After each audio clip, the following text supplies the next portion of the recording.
Hello, everyone, and thank you for joining me for the How Money Works Essentials class. This is where you will learn to stop being a sucker when it comes to your money, like the front of our book says. Hopefully you guys all received your books. If you did not, please let me know. My name is Joy McMurchie, and I'm your financial educator for this class. And the goal of this particular class is to give you a good start for your financial literacy journey in record time. So basically the whole book condensed down into an hour.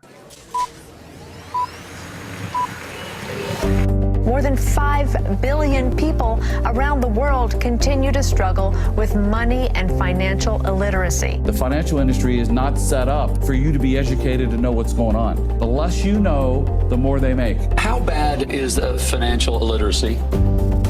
It's not taught in school, so people don't know this naturally. You're right. So you grow up not knowing anything about it. You make a lot of mistakes along the way, and we're hoping to educate them and teach them how money really works so they can learn the cause and effect of all this. And it doesn't have to be generational. Break that cycle. Success is contagious. If you can start doing the things that successful people do, you can make yourself successful. Gain some financial literacy, learn how money works. How money works. How money works. How money works. How money works. Start taking responsibility and learning how money works. How money works. Stop being a sucker. Money means possibility. It means opportunity. It means freedom. Things you've always wanted to do, dreams that you have. Money makes it possible.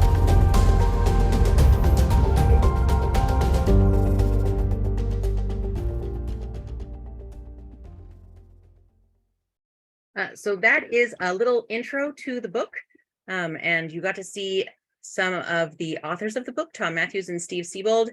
Your parents might know who Steve Siebold is. He wrote some sort of well-known books in that generation about what millionaires teach their kids, and he's talked to many of them.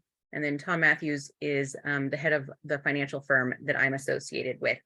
But just gives you a little bit of an overview of the book. It was first published in December of 2019, just in time for COVID, and it ended up becoming the #1 best-selling personal finance book for the last several years, because it is, hopefully, as you yourself have seen when you see the book, engaging, but also very educational. But really, when it comes to your financial journey and making a change or like getting on to a good path when it comes to your finances, a lot of it starts in our minds. The first decision that you must make is pretty simple. Will you choose the mindset of a sucker, or will you learn to think like the wealthy? And this is a choice that I didn't realize that we had when I was younger. I grew up very lower middle class, maybe upper lower class, but like me, and perhaps you also have gone through sort of a realization that you don't have to be wealthy in order to think like the wealthy. It just takes the right knowledge, and then not just knowing what to do, but putting that into action. A lot of times we have the quote, knowledge is power, but it's applied knowledge is really where the power is. And this is an opportunity to gain some of that knowledge that will prepare you to take action. Financial literacy really has become the #1 economic crisis in the world. And it's sort of saying a lot, since we've gone through, it seems like, one crisis after another over these last few years. And at the same time, we also know that the word sucker can sound a little insulting when you look at the front of the book and it's right there. But that's really ends up being the best way to describe someone who can be taken advantage of because they don't know how things work. And there are so many times that I myself have felt like a sucker because I did not understand some of the things that we're going to be talking about.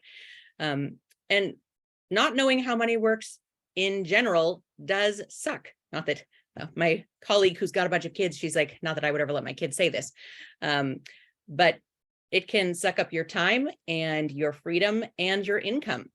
We all have been dinged for a late fee here and there, and experiencing that sort of stuff can have not just a financial impact on us, but also an impact on our own self-esteem and well-being.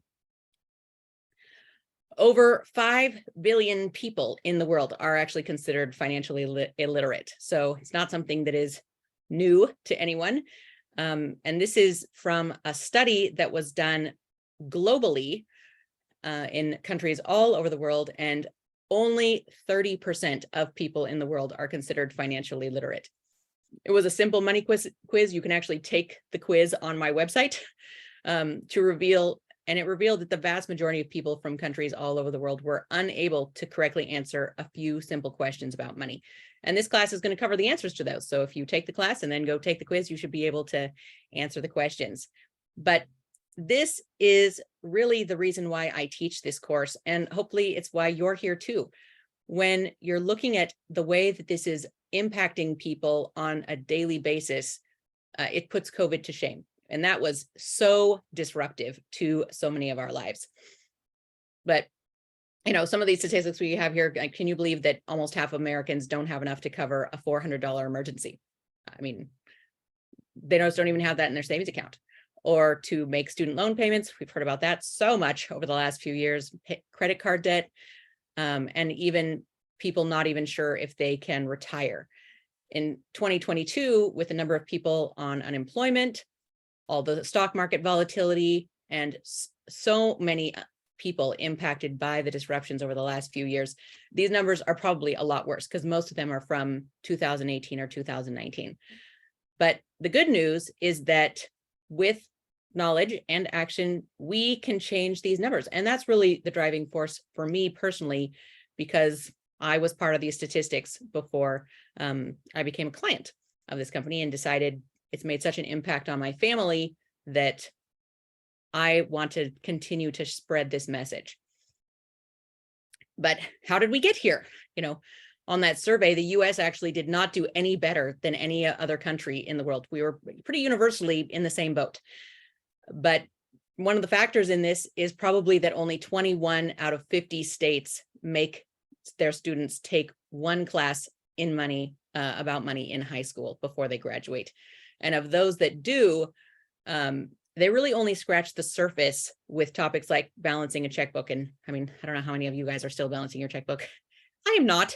So it's not even necessarily up-to-date information that we're giving these students. And so we aren't setting them up for success. And I feel like probably a lot of us have had that sort of experience of, we're getting out of school, experiencing real life for the first time, and we don't understand any of it. So for most schools, it's fairly easy to find classes on lacrosse or broadcast journalism. Pretty much 50 out of 50 states will offer things like that. But when it comes to something as foundational as financial literacy, we're not addressing it. And so this is something that you as educators can really make a difference in helping to share with the people who make decisions about what should be included in high school graduation requirements, that this is something that should be required here as well, and that it should be current. So here is where most of us sort of get stuck here. This is the sucker cycle. It's sort of this trap of foolish spending and low interest savings that just sort of goes on and on, month after month, year after year, slowly sucking away your potential to be free, financially free, and in control of your future. Every couple of weeks, it repeats: too much eating out, unnecessary online purchases. We want to talk about how often Amazon shows up at any of our houses, or all the streaming subscriptions that we have these days. You don't even watch half of mine. But most people know how to earn money and spend it, but that's sort of as far as it goes. And what are all the other options that are out there? So that's our goal, is to break the sucker cycle. Thinking of your retirement like an airplane, it sort of needs both wings to fly. It doesn't sort of need, it definitely needs both wings to fly. We can all go over to the Independence Airport and watch the planes taking off. Social Security and your 401k are, if you have one, or you guys probably have PERS, can make up one wing of the income that you plan to live on in retirement. And with PERS, you guys actually have some extra perks that the average person does not have. A lot of people don't realize that even with the current PERS, there's still a pension involved. And Pensions have almost completely disappeared in the private industry, but they used to be very common. My father-in-law had 2 from Caterpillar and Tow Motor when he worked here in town.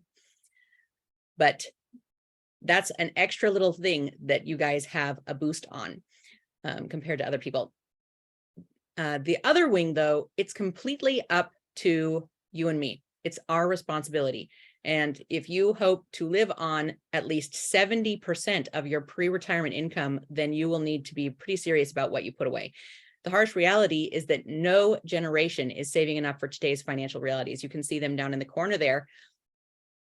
For millennials, Gen Xers, and baby boomers who are retiring, 10,000 of them every day, all of them are very underfunded when it comes to being able to live in retirement for 20, 30 or more years with how long lifespans typically are these days.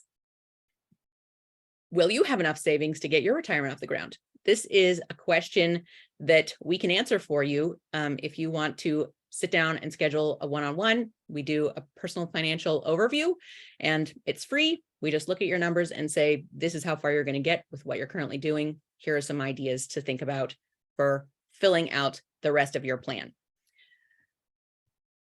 Even if you do get your retirement off the ground, though, will you have enough income to last the rest of your life? Will you run out? This is something that a lot of people are concerned about, to the extent that more people are concerned about running out of money in retirement than they are about dying at this point. If you don't put enough aside each month at a good enough rate of return, your savings can fall short. And you see this sort of gap there in the gray area of what they would actually have needed. But you can see this person, if they have this shortfall, they might have to re-enter the workforce or cut back on their lifestyle, live on less, move in with the kids. Don't know how many of us want to do that. But you know, with this gray area there between what you've saved and how much you need, that really is the focus of our personal responsibility when it comes to our retirement savings. And this is something that your financial professional can work through with you to say, this is how much more you need to be doing in order to reach your goal. But this is what it looks like when you nail it. The gap is closed, your savings retirement goal was reached, and this person will have a reliable income because they saved the amount necessary and they also got the rate of return necessary to reach that savings retirement. It's really both together is what is important there. And there could even be money left over to leave a legacy to their children. And a lot of people really want to do that, but it's becoming less and less possible for them to do that because of some of the expenses that we'll talk about later. But when it comes to what your personal, we call it a financial independence number, your FIN number is, it's something that your either we can help you with or your financial advisor that you have in place already should be able to do for you. So let's spend a few minutes learning about some concepts. This is the power of compound interest, something that we generally learn about in middle school, and no one ever says, by the way, this is how you get rich. Certainly my middle school math teacher did not explain this to me. But the power of compound interest refers to the growth potential of money over time by leveraging, it's almost magical, compounding, interest paid on the sum of your deposits plus all interest previously paid. Here's Zoe. She's one of our characters from the book, The College Student. And she's, as she puts it, it's interest on interest. And that is really the key to getting your money to work for you. So quick refresher in case anyone needs it. The difference between simple and compound interest is really substantial. One, the growth is so small, it's almost hard to see it. It's like a plant. You can't just watch it grow. And the other one really takes off. And so we've got an example here of in the book where Rockefeller is loans money to a farmer, and he is going to, we're going to compare simple interest versus compound interest on the money that Rockefeller loaned to the farmer. So with simple interest, 50 years is our timeline at 9% simple interest paid on the original $1,500 loan annually. And you can see it is not very exciting at all. Very little growth. I don't know anyone who actually wants to wait 50 years to get an additional about $6,000 on their money. But with compound interest, you're earning not just on that original amount that was loaned, but the interest as well. And this curve, the compound interest curve, it's very recognizable. Anytime you see this sort of skateboard jump type curve, you're looking at compound interest because it starts to grow quicker and quicker over time. Ultimately, it grew to 16 times more money than the original amount in simple interest. But does the amount of interest that you're getting matter? In the next chart, we're going to look at $178 saved each month from ages 25 to 67. And for most people, that's a fairly realistic amount, but it's going to have different rates of return, and you'll see pretty different results. Really, a lot of people don't understand this, and that explains why they choose sort of some unfortunate places to save their money. And that was me as well before I learned this. So you can see at 1% interest, it actually resembles the simple interest chart quite a bit.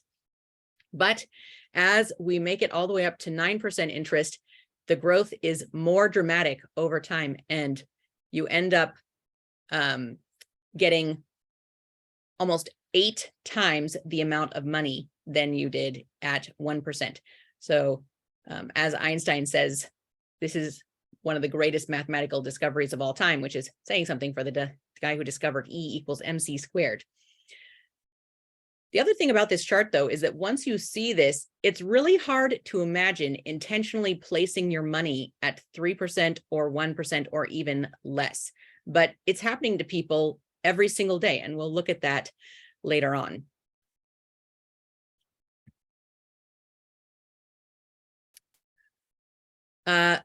We've all sort of been guilty of squandering time. It's especially costly when you lose the value of money over that time.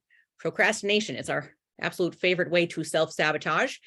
And it's also something that we never get back. We could lose money in the stock market and we'll get it back eventually, but we won't ever get back the time that we don't use our money and have it be working for us. So there are 3 action steps to leverage the time value of money. And the first one is start now. There is no better time than today to start saving.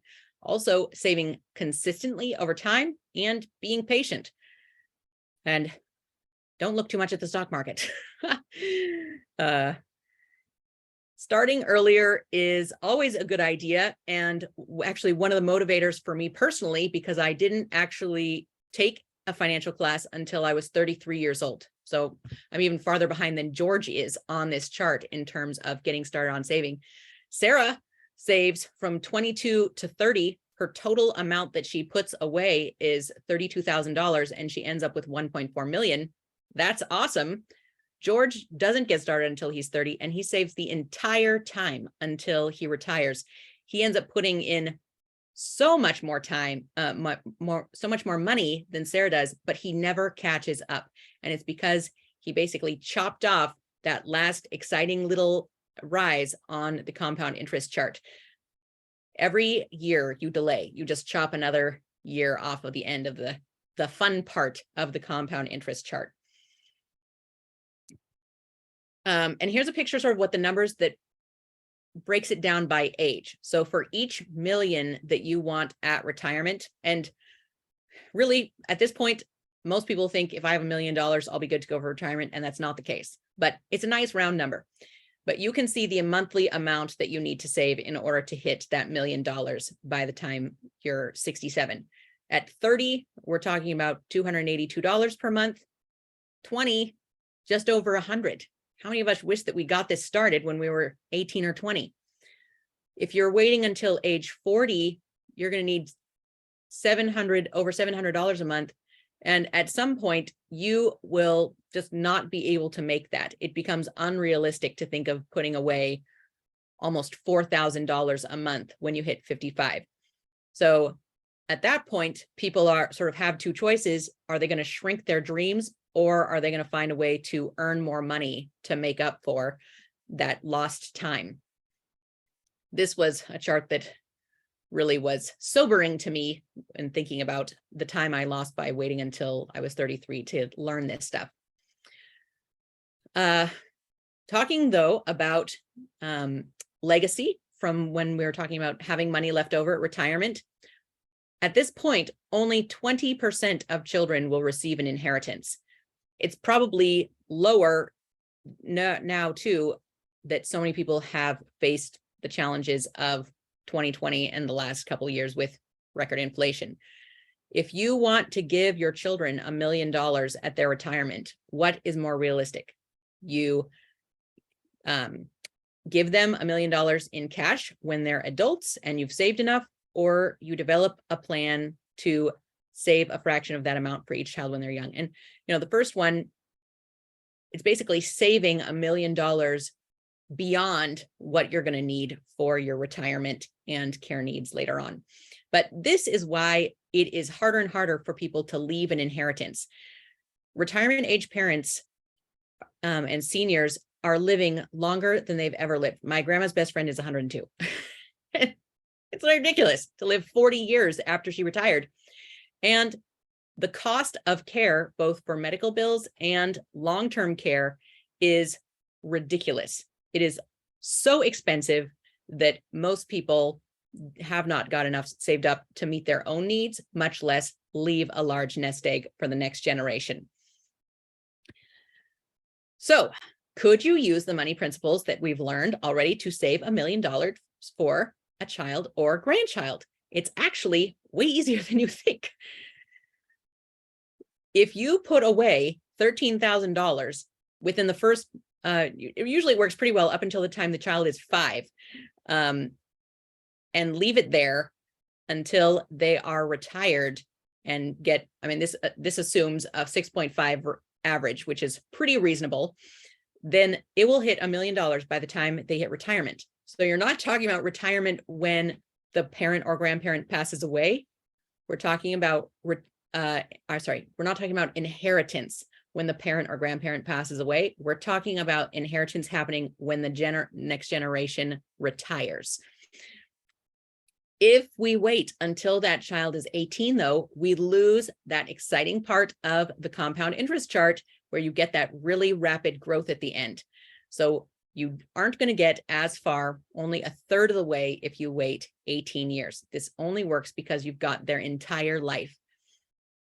But what if you don't have $13,000 sitting around?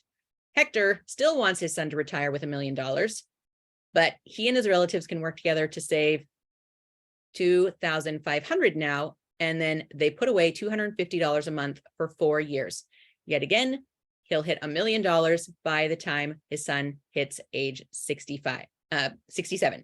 He'll have that $1 million waiting for him at retirement.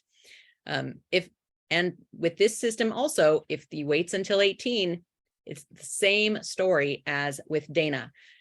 It's much less and just over $300,000. Those extra 18 years of time is what makes the difference with having such a tiny amount in the beginning to have a huge nest egg to pass on. We call this strategy the $1 million baby, and it's one that really helps give your kids or grandkids a different approach to their career. If they knew that they had $1 million waiting for them at retirement, what do you think they would change about how they choose what they want to do? Would they be willing to take more risks, make some mistakes, not choose the safe option that isn't something that really fulfills them, but it's a good job? And this is something that a lot of people are excited about exploring now because we've got this time value of money that we can apply to these situations. All right. Are you having fun? Hopefully so. This is actually the most instrumental, practical thing that's changed my own financial picture in terms of I can do this right now. Have any of you heard of the rule of 72 before? If not, don't feel bad. There was a guy in my office who had his MBA who hadn't heard of it. I was like, I don't even know how you graduate with that without knowing what this is. But it's basically a mental math hack that people have used for years to basically figure out compound interest in their head. It doesn't work for really high interest rates, but for the interest rates that we see in the financial industry, it's fairly accurate. And so it's also can be a nice little party trick sometimes if you ever want to pull something out of your hat. Basically, how it works is if you know your interest rate, say on your savings account, and divide that into 72, it's how much time it will take for your money to double. So if you're getting 1% on your savings account, it'll take 72 years for your money to double. I don't know about you. I'm not willing to wait 72 years for the $1,000 in my savings account to turn into $2,000. It's a really long time. So would anyone knowingly choose that on purpose? But we're going to keep that question in mind and come back to it. As you can see, the better your rate of return, the faster your money can double. Yet again, we're looking at compound interest in a little bit different of perspective. How much time does it take for your $1,000 to turn into $2,000? And by the time you're hitting 6, 9, 12%, it's doubling at a rate that's quick enough that you can actually like see it happening in your bank account or your investment account. But remember the question about 1%. Would anyone choose 72 years for their money to double? Tons of people are doing that. $10 trillion is currently sitting in people's savings accounts that are averaging less than 1%. Way less than 1%. You can see mine at the bottom there, Wells Fargo, 0.01%. That is what my husband and I saved our house down payment in, and we had 30 grand sitting in that savings account. Just kick myself today knowing that.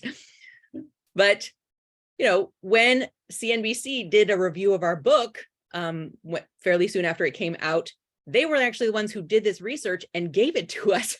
And we were like happy to have that, but it was almost unbelievable to see how low some of these interest rates are. And obviously some of us are old enough to remember when you did actually get a real interest rate in your savings account. So at that average return of 0.09%, dividing that into 72 years, we've got 800 years for your account to double. Yay. By the year 2820, as George says there, his great-great-great-great-great-great-great-grandchildren will love it. And, you know, but at the same time, the same place that gives you 0.09% charges you 17, 20 something or more for a credit card. That means that their money is doubling every 4 years, but your money is doubling every 800 years. And this is why they ended up deciding to say, stop being a sucker on the front of the book, because I don't know about your bank. My bank has little suckers on the counter. And if your bank uses the same suckers as mine, dum-dums, you almost wonder if they're trying to tell you something at that point. But this is really something that as soon as my husband and I learned this, we were like, we need to be getting a better interest rate on our savings. We cannot have it falling behind inflation like that. So we are getting more into the practicalities of how we can walk people through putting together an action plan. And these are the 7 money milestones. It's sort of a step-by-step guide used to help you chart a course to cover all the different areas of like the financial industry.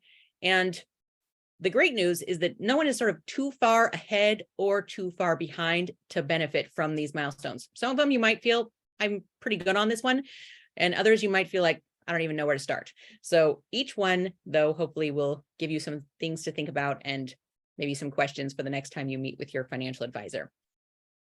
Each milestone is a critical step to help you reach your financial summit. Because of this time that we're spending together, you're increasing your financial literacy concept by concept, strategy by strategy, taking control of your personal finances, which will really help you give you confidence to discuss your situation with a financial professional. That was the biggest thing. It's such a different language when you are interacting with these industries that it's hard to even have a quality conversation sometimes because you don't understand the words that are being used. And hopefully what we cover today will give you a little bit more of the language that you need in order to ask better questions or to get the information that you need for your family. Obviously, financial education is where we start with everyone. You're already on that path with the class, and financial education, not just knowing how money works, but understanding how to navigate the industry is really important. For my husband and I, we were just so overwhelmed as consumers because there are so many options out there in the industry. How do you know what the right type or kind or company for life insurance is? Like, we didn't even know where to start a Roth. And so, having someone who could go out into the industry for us, look at all the available options and say, here are a few that will help you reach your goal, and this is how they will do it, was really key to us being able to find the right solution for us in an industry that has hundreds of options. We didn't have the time to be able to do our own research and figure out what the best thing was. In the battle for your money, there are sort of two essentials tools that you'll need. Best starting point is the financial education and working with a financial professional together. Taking this seriously, I mean, probably almost none of us got this from school or our parents or our friends or peers. But a lot of this can be treated with the same seriousness that we take our own health. Our financial health touches almost every other areas of our lives. So this is something that it's very worth it to have sort of a checkup fairly regularly and to get any questions that you have answered. Okay, proper protection, milestone 2. This one is the second one for a very important reason. If you are going to build, you need a strong foundation, and protecting yourself and your family from a possible future loss of income, which a lot of people saw during COVID, or savings. Very easy to have a crisis to do that. Before you begin building the rest of your journey really is important. If you were to pass away prematurely, your family could be left without your income in addition to being without you. And really, when you're talking about life insurance, it's not, you're not insuring your life, you're insuring your earning potential over the course of your life. If you aren't there to save for retirement, who is going to do it for you? If you aren't there to save for your kids' college, who's going to do that? If you aren't there to pay off your house, who is going to do that? So that's what this is taking care of. And for most people, their current savings is not enough to take care of their family for even a year. How much life insurance should you have? This is the #1 question. And the answer is, it is totally custom question. There are rules of thumb that we use. A really basic one is 10 times your annual family's income.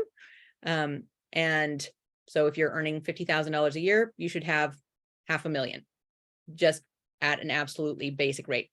At a conservative 5% rate of return, that would replace half of your income if you were to pass away. But is that enough? Is replacing half your income enough? Probably not. For most people, they need a pretty specific calculation based on your own family's needs. Your age, how much debt you want paid off if you were to pass away, what your health is like, do you have a lot of kids, what are your kids' ages, what your income is, do you have a role in a business? A lot of business owners who have partners don't realize that their family wouldn't necessarily be able, their business partner might not be able to buy their family out of their half of the business if they don't carry life insurance. So all of these different things and several more can go into what you need for your plan. And there's an interesting paradox here. The same people who underestimate how much life insurance they need, people think $250,000, that's a lot of money, but it's really not even enough to pay off most people's mortgage these days. Those same people who think that they don't need very much also have a tendency to overestimate how much it will cost. And both of those assumptions keep families from putting the proper amount and type of protection in place. Only 59% of Americans have life insurance, and half of those are underinsured. So we've got two basic categories here, temporary and permanent. We're going to take a quick look at temporary. It's also called term life insurance. It's called that because it provides life insurance for a specific period of time, and they don't change the cost of it during that time. So it could be 10, 20, or 30 years where you are locked in to the same rate. It is by far the most affordable life insurance available because it provides one feature. It's a death benefit. And that's the money that's paid to the beneficiary when the insured dies, and then it expires after that. So it's sort of like car insurance. You'll use it or lose it. Great if you need it. If you don't need it, then you've had peace of mind during that time. And it's extremely affordable for people who might need a lot, but for only a certain amount of time. It might be when you have young children, or if you've got several kids. My colleague Holly has 8, so they carry a lot of life insurance when the kids were younger. Or if you have a business while you're still paying off your house, all of those things, you might just need insurance, that extra layer of insurance, or a lot of insurance for a specific phase of your life, but then that phase will end. The kids will move out, hopefully, you'll pay off your house, college will be paid for, the company is sold. So those are all some temporary things that this is a great fit for as well. But what happens when that term ends? Maybe you don't need it anymore. Like I said, the kids move out. But on the other hand, though, what if you still do need some insurance? You haven't paid off your house yet. You're still maybe living off of a single income, or maybe you're supporting your children or grandchildren, still running that company. So for those reasons and a few others, then we're looking at what you would need to keep insurance. This is the financial X-Wave. And in your younger years, on the blue side, you typically have a lot of responsibility and less wealth. In your later years, the yellow side, the plan is for your accumulated wealth to increase as your responsibilities hopefully decrease. And term is really great for filling in that gap between your wealth and your responsibility during that younger time. At the same time, though, what percentage of people do you think actually make it over to that yellow side? You think it's like 20%, 30%? It's actually less than 10. We do a great job of building wealth, and then we spend it. We get a new car or we upgrade the house, and we don't actually ever get over to the part where our wealth is more than our responsibilities and we can sail off into the sunset of our retirement. So if there still is need beyond that early time when term insurance is very cheap and affordable, then we're looking at permanent life insurance. A lot of people will, when you hear permanent life insurance, they think whole life.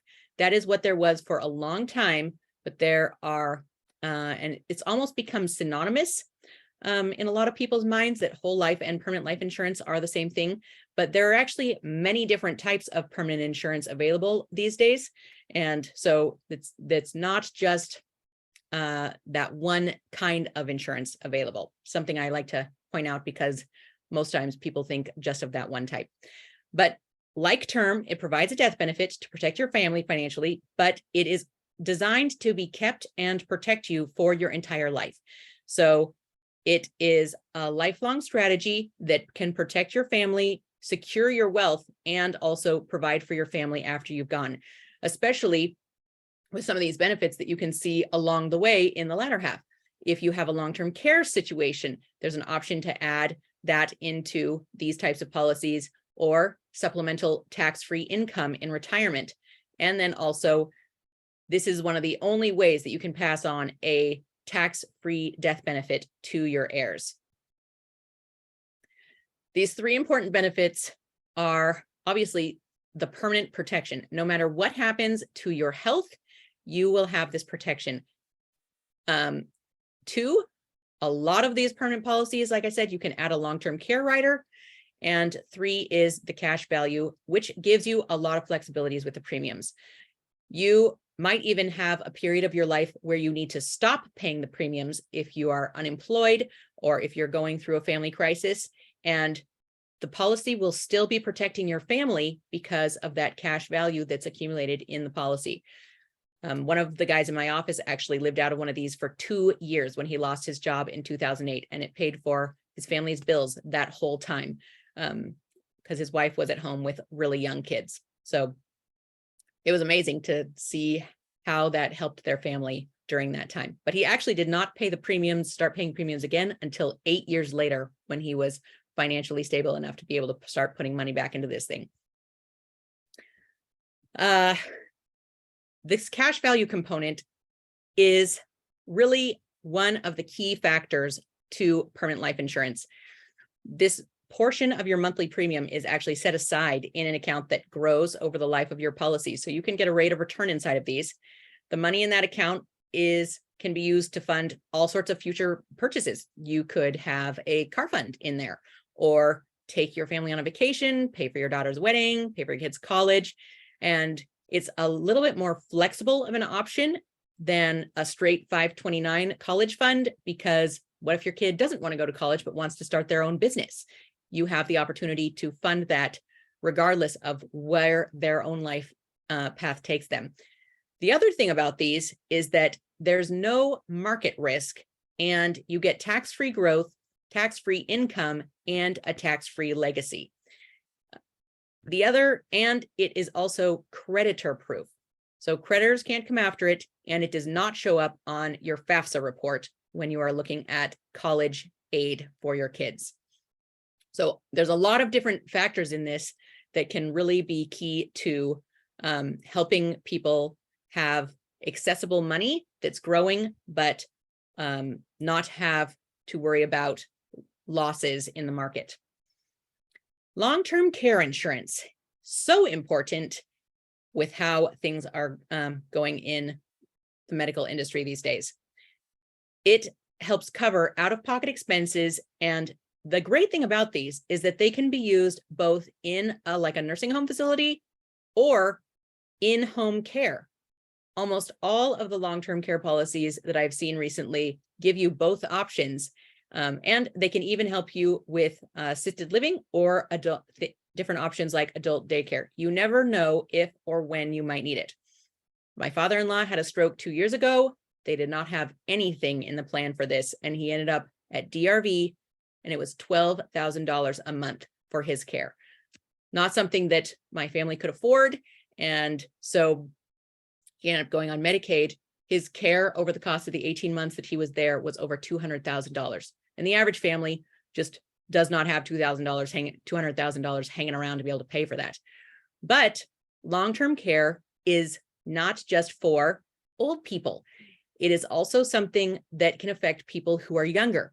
37% of people who receive these benefits are under 65. It could be a car crash, skiing accident, any other health condition where you need to help with two of the activities of daily living. And these costs here are actually from 2018, and they're a little bit old. You can see a nursing home for a semi-private room there, annual cost being $89,000. It was $144 in Dallas for my father-in-law, which is just shockingly expensive. The average cost for this, especially for women are far more likely to need long-term care and are far more likely to need it for longer than men. So this is not sort of one size fits all type of thing. We're looking at individual people, the likelihood that they're going to need it, and the specific factors that are involved in their needs. But this is one of the top reasons why people are not able to leave an inheritance. There's a couple different options for long-term care.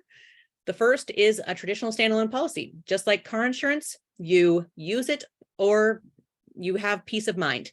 My grandma actually has one of these, and she started paying on it when she was in her 50s. She did not use it at all until her 90s when she needed to move up to assisted living at DRV. And she actually thought it was completely worth it to pay for it for 40 years, because when she needed that extra boost in income to be able to pay for her care, it was there to take care of her. But maybe a standalone policy is not the best option.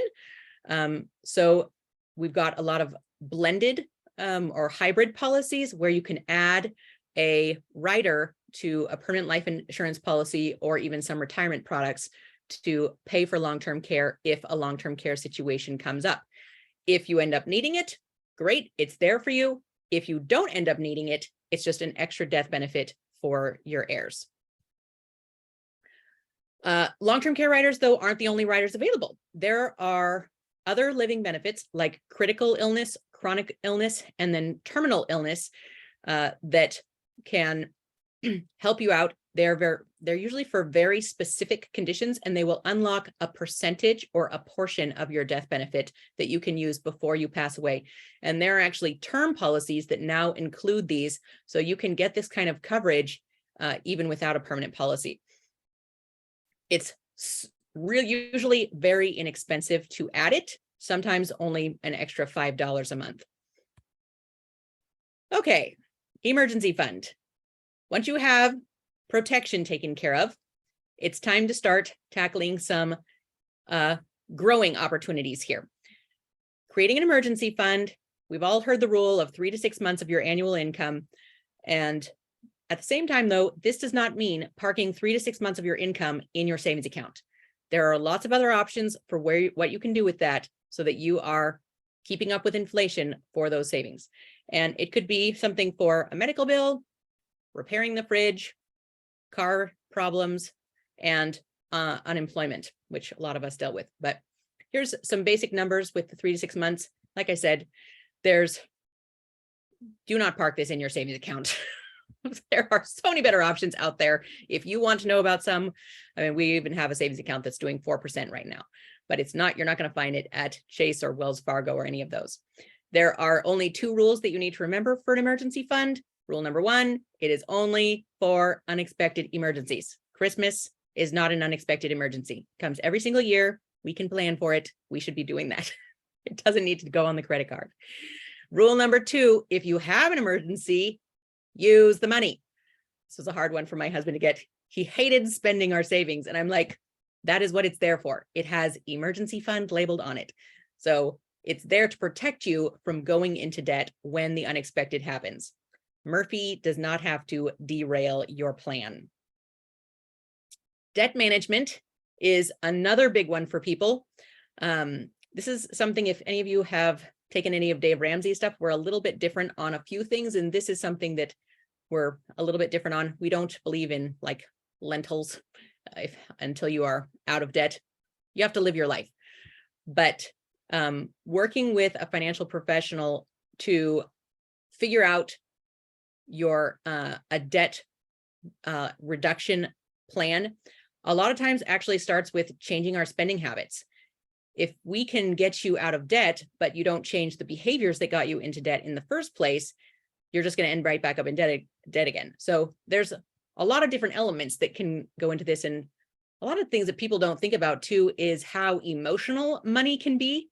And when you're looking at what gets us into debt, most often it is our emotions. It's being stressed, going shopping, being stressed, needing to take a vacation, dealing with all these different things and or even just not having enough time to take care of things. And so you end up paying more expensive things.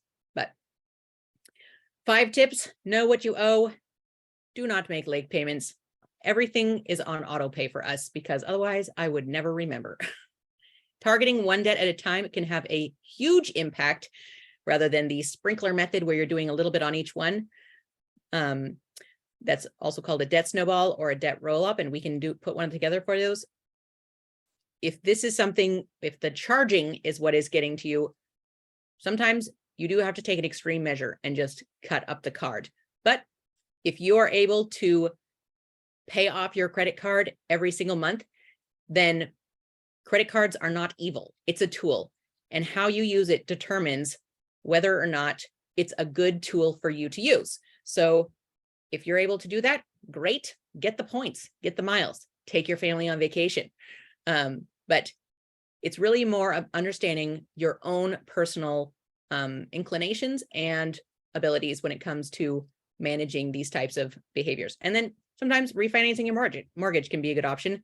If you got a mortgage during the time when it was really low, do not refinance your mortgage now. Keep that beautiful 2% and 3% rate. Okay, we are in the home stretch here, talking about the fun parts, increasing our cash flow. This was another key one for my husband and I. We had a serious talk where our financial advisor said, you are not earning enough money right now in order to make it to your goals. And so we needed to figure out a different way to do that, to earn additional income, maybe. And I end up actually changing careers and going into this field because of the earning potential that it had and the time freedom that it gave me to be able to meet my family's needs. But yet again, just like with managing debt, managing your expenses can be another thing that increases your cash flow.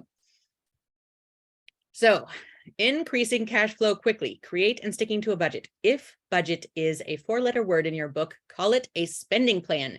You are planning how you want to spend your money. Develop a game plan on what you want to do. I highly recommend getting a regular review on your car and home insurance. Insurance rates change all the time. Different products come out, and working with especially a non-captive agent can be a great option to know that you're getting the best rate for what you need in the industry. Your savings does not need to be in your Wells Fargo account getting 0.01%. Get a rate of return on it. And also when you can drop your private and mortgage insurance as when you have 20% of your home equity. But there are some big moves that we can take too. Starting a side gig. So many people have side gigs these days. This actually started as a side gig for me, and I transitioned it into my full-time career because it's something that I really loved doing, I'm passionate about, and it was far more practical for me to be able to earn what I needed to do with the time I had available in this system. Starting a business, I mean, who doesn't love all the food trucks that have popped up in our communities with this? Like, I don't know how many of you guys treat Donut Bar as something that you want to achieve weekly. Probably not for some of us. And then the other thing is just checking on what your W-2 allowances are. A lot of us have no idea how much we are giving to Uncle Sam as a free loan every year. Personally, I prefer to get a rate of return when I'm going to be loaning my money out. So I try and keep as close to zero as possible when it comes to my tax return. But that is something to talk about with your tax professional. If you need any referrals for that, I'm happy to share a few of mine. Building wealth, number 6, a big one, super exciting. People love this one. It also has some sort of not as sexy options or elements to it when it comes to avoiding the impact of taxes, losses, and inflation. No one likes talking about those, but all 3 of them can seriously impact your ability to reach your goals. With the possibility of longevity adding so many years to your life, this is a question that everyone needs to be able to answer. Are you going to run out of money in retirement? And like I said earlier, this is a greater fear for people than dying now. In addition to that, there are 4 threats to every wealth builder. These are your wealth building enemies, and most of them are our own selves. Procrastination, like I said, our favorite form of self-sabotage. And then we can also do something to address taxes, losses, and inflation by doing some advanced planning. Now, going back to the rule of 72, we can actually tell how quickly we need our income to double in order to keep up with inflation. This assumes inflation is 2.8%. It has not been 2.8% for the last few years. It was 9.1 last year. And it was like we had months where it was 7, 8, 9, all right in a row. So we're talking about some serious adjustments that need to be made to some of people's retirement plans based on how much more expensive things have gotten. Inflation is the enemy of the fixed income. Eventually, you just can't buy the same things because the cost of goods doubles over time. And you can see, according to this, it's every 25 years. So if your retirement is going to be 25, 35, 40 years long, you need to anticipate that if you are comfortable on $5,000 a month now, it's going to take you $10,000 a month in 25 years to have the same purchasing power. And this is something that we can plan for. When we sit down with our clients, we ask them, in today's money, how much money do you need to have to retire? And then we will take that number from today and project out to what it will need to be when you're in retirement and also 25 years down the road in retirement. Another name for inflation is the tax of time, and that is the truth. Okay, so here we're looking at the impact of losses. Some of us have lived through some pretty serious losses in the market. 2001 was a really big one. 2008 was another really big one. It was basically the lost decade. Between about 2001 and 2012, there was no growth experienced at all in the market for most people. So people ended up having to delay retirement or retire on way less money because their money never recovered from those losses. This is sort of another math thing that we're looking at. Do we really understand this concept when we leave school? If you lose 50% of $10,000 to get back to $10,000, do you need a gain of 50% or 100%? A lot of people think 50%. If you lose 50%, you need to get 50% back. But if you get 50% back of 10,000, you're only at 7,500.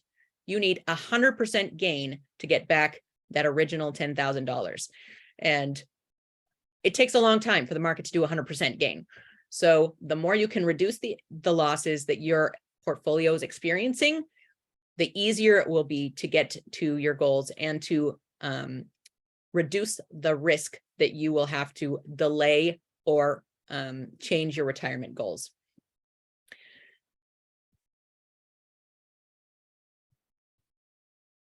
Taxes, everyone's favorite subject this time of year. The 800-pound gorilla of wealth building threats. Nobody likes paying taxes, especially when you're preparing for retirement. And the tax strategy that you put in place today can determine how much money you keep, how much you pay the government, and ultimately how much you leave your kids. Many people have no clue how much taxes are going to be taken out of their retirement down the road. You can have a fabulous PERS, 50 years in PERS 1, and you are giving Uncle Sam 45% of your income every year. It is ridiculous how little of your money you end up taking home when you're in some of those upper tax brackets. So here is a way to think about the different ways people get taxed. If you have $10,000 at age 29 and you earn 9% annual return each year, you would have $250,000 when you reach retirement. Would you rather pay taxes on $10,000 or on $250,000? I think all of us would probably say $10,000. But a lot of people don't realize that they are in the harvest taxes. PERS is totally taxed. 401ks are taxed. Traditional IRAs are taxed. The only types of accounts that you're seeing in retirement that are not taxed would be like a Roth IRA or income taken out of a permanent life insurance policy.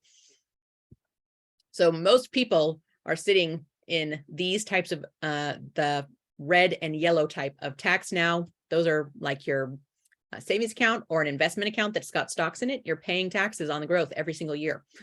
Tax later, you are not paying taxes until you retire. tax never, or you're taking money that you've already paid taxes on and investing it, and you don't have to pay taxes when you take that out in retirement. When looking at a comprehensive financial plan, we really like to see people having different buckets of money. So it diversified these days doesn't mean like stocks and bonds. We're talking about taxable and non-taxable money. The other thing that we're talking about is types of income. You want to have a diversified income. You want to have a predictable income stream, and also something that's got potential for growth in the market, but does not experience or reduces the potential for losses, and then have that predictable income that will last your entire life, but also a bucket of money off to the side in case you need to replace the roof or want to take your family on a dream trip. Okay, number 7, we are in the home stretch. The last milestone, protecting your wealth by creating a will or a trust and guarding your legacy. This is something that even the super rich miss sometimes. This is maybe not the correct generation for all of us on this call, but Prince and Aretha Franklin, neither of them had an estate plan, which is shocking. And it took one of them, I think it was 4 years to get through probate, and the other one was either 2 years more or less. But their families were waiting for years for the courts to decide how to distribute the money that they had accumulated over their lifetimes. And it was a huge legal mess. When it came to how things were paid out, the families, I mean, if you can just look these up to see how it worked out. And the families really sort of got screwed over a little bit in a couple of these cases. But, you know, when you're looking at what percent of Americans don't have a will, over half don't have a will. And that's sort of scary that you don't have a plan at all for what you want to happen to what you've built up to that point. Even more important, though, is if you have children, a will is the only way to designate who will be your children's guardians if you pass away. And if you don't have that designated and explicitly stated in a legal document, the state gets to decide who gets your kids. The state might not think the same thing as you when it comes to who is going to be raising your kids. Another thing, too, that's really important with these is that sometimes the person who is going to be parenting your kids is not always the best person to be taking care of the money. They don't have to be the same person, and often it's not the same person. So here are 4 documents that your estate plan should include. You will have a will or a trust, a financial power of attorney. This is if you are still alive, but you cannot make financial decisions on your own, or, you know, sometimes it's even things like you're in the hospital and you can't pay your own bills. These are something that can happen if there's not a crisis too. My parents were missionaries in Costa Rica for 10 years. They were out of the country almost constantly, and they needed someone in the United States to take care of business for them. And so I was their power of attorney while they were out of the country, and they would just call me up and say, hey, we need this done. And I could sign documents and stuff for them. So sometimes they're in place for just a temporary period of time. And other times it's something that, like when my father-in-law had his stroke, power of attorney went into force then, and it was in force until he passed away. An advanced healthcare directive or a living will. In Oregon, it's an advanced directive. The form is standardized in Oregon, and you can get it from the hospital. It's filling out what your wishes are when it comes to extreme measures, and also naming a healthcare, sorry, I'm looking for. It's like a power of attorney, whereas the person who is making healthcare decisions for you, if you are unable to do it, say you're in a car crash, the doctor asks, do we save their leg or not? And you're like, they're not super athletic. It's not something that's going to affect their life in any way. It's fine if the leg goes. But another person might say, no, this person is very athletic. It's very important for them to be able to go hiking and stuff like that. Save their leg at all costs.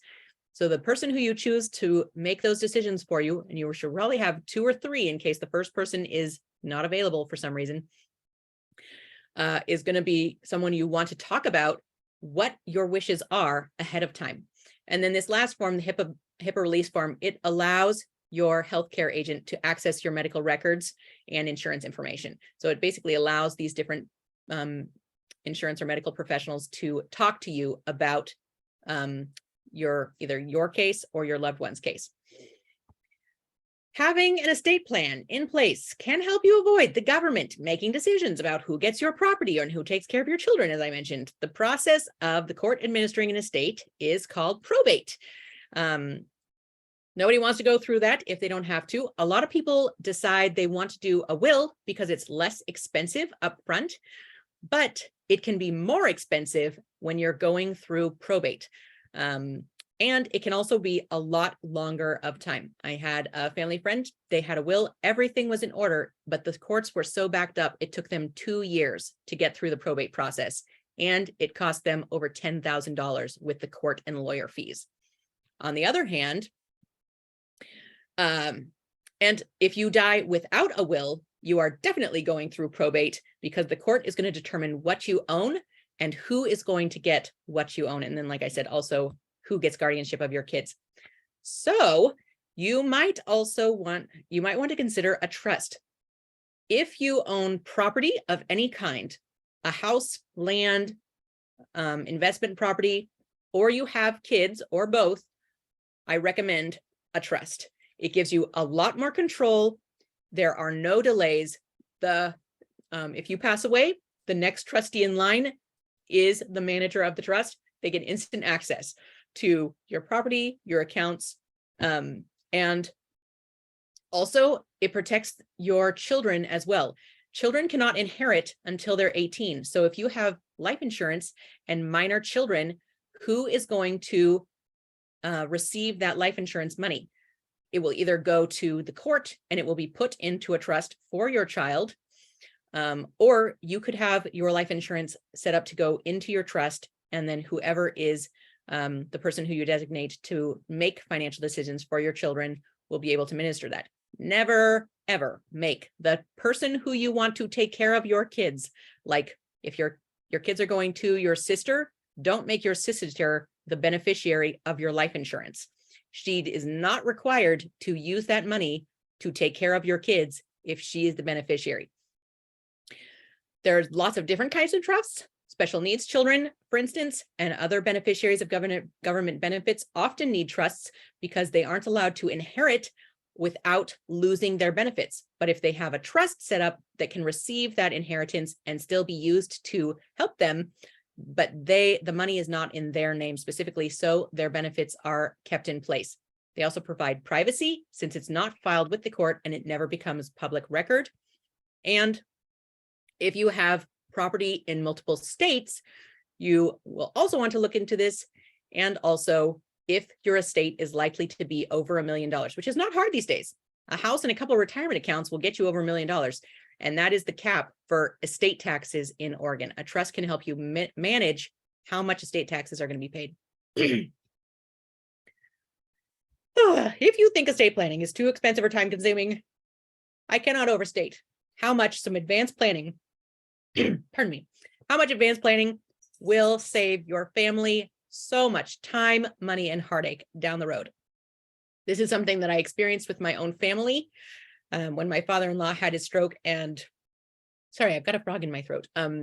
And not having the proper documents in place ahead of time really caused a lot of stress. So I cannot emphasize how important it is to get these things in place. And there are lots of great, very affordable options to take care of them.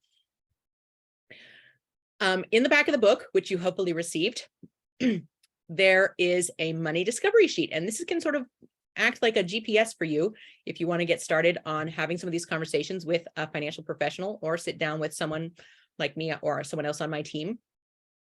And you basically fill out where you are now and where you want to go. And then we use this information to connect those two dots. Discussing these concepts and reviewing these milestones with a financial professional is highly recommended. If you don't have one, I and my team are happy to sit down with you.